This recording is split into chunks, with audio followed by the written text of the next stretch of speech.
Saudara, Bank Indonesia menyatakan kasus kris palsu kotak amal masjid merupakan bentuk penyalahgunaan kris. Pelaku memanfaatkan kemudahan dari penggunaan kris untuk mencari keuntungan pribadi. Direktur Eksekutif Departemen Komunikasi BI, Erwin Haryono, menyatakan BI telah memblokir kris yang digunakan pelaku. Erwin menyatakan pelaku mendaftar sebagai merchant kris dengan nama restorasi masjid, namun merchant tersebut tidak terdaftar sebagai tempat ibadah, melainkan merchant reguler. Bank Indonesia menghimbau agar masyarakat lebih waspada saat menggunakan kris.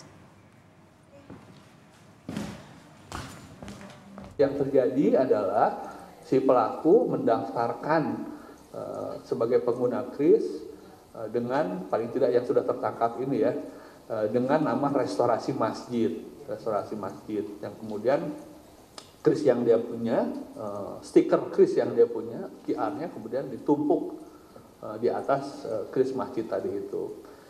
Nah, jadi rupanya dengan kemudahan itu mereka punya cara mudah juga untuk melakukan kejahatan.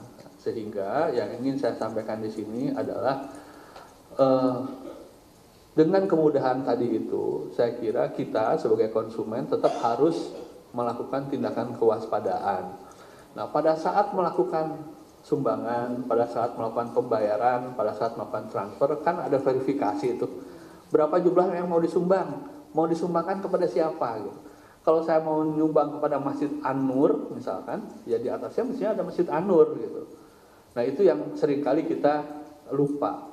Jadi dalam kesempatan ini kami menghimbau kepada masyarakat pengguna kris untuk tetap menggunakan kris, tapi dengan kehati-hatian yang ditambah.